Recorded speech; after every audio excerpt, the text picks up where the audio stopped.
This is how to deal with red spider mite in your garden the natural way without using any harmful or nasty chemicals. Red spider mite can be an absolute nightmare, especially in greenhouses or polytunnels where it tends to be more common that it takes hold. It's a sap-sucking creature and therefore it will drain literally the lifeblood from your plants, making them grow weaker, stunting growth sometimes, and certainly impacting on the yield you're going to get from that plant. It causes the leaves to turn yellow or bronze and ultimately fall off. Severe infestations can kill younger plants or render older plants unproductive. If left unchecked, red spider mite can spread very quickly and infestations can become severe. Now, how do you know if you have a problem with red spider mite in your garden? The first thing to look for is fine mottling or speckles on the leaves of the plants. Leaves will probably become pale at first and then may yellow or turn a bronze colour. As infestations progress, you will probably start to see webbing. This tends to occur in curls of leaves or where the leaf attaches to the stem. You may even be able to see the mites themselves moving around on the leaves. They're very, very tiny, much smaller than the head of a pin, little brown or red coloured dots. And the plants will start to show signs of severe stress despite adequate care.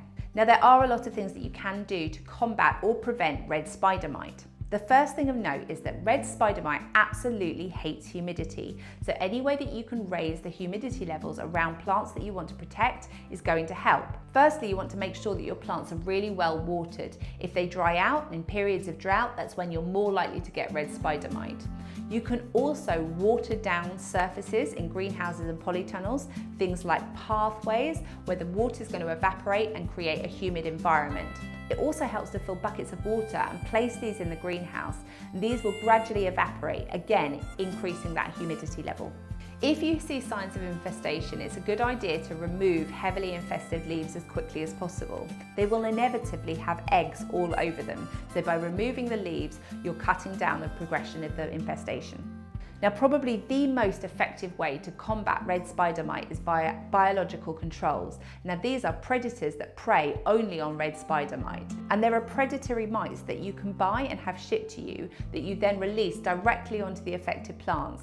And these mites will eat enormous numbers of the red spider mite and really help to reduce numbers, if not entirely remove an infestation.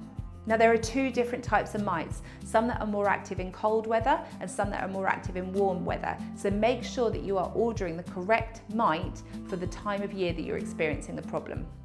And it's a good idea to attract generalist predators to the garden. Things like ladybirds and lacewings that predate on this kind of insect. The more of them you have, the more likely you are to keep control of problem areas. You may find that making a mild soap spray at home can help. This is just a squeeze of natural dish soap into a spray bottle of water. Now, spider mite breathe through holes in their carapace, and when you spray on something like this, the soap seals up those holes, so it can really impact numbers. And you want to make sure that you're not overfeeding your plants. Only ever go by the instructions on the packet and the designated dosage. If you overfeed, you're going to provide too much nitrogen to your plants, which is going to promote lots of fresh, tender, leafy green growth.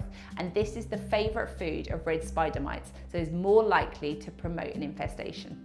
Make sure that you're rotating crops each year to prevent problem build-ups in certain areas. And always clean your greenhouses and undercover growing spaces over winter. This is really important to get rid of any overwintering adults or eggs that have been laid there. So hopefully this video has given you confidence of how to tackle a red spider mite problem in your garden. Happy growing, guys.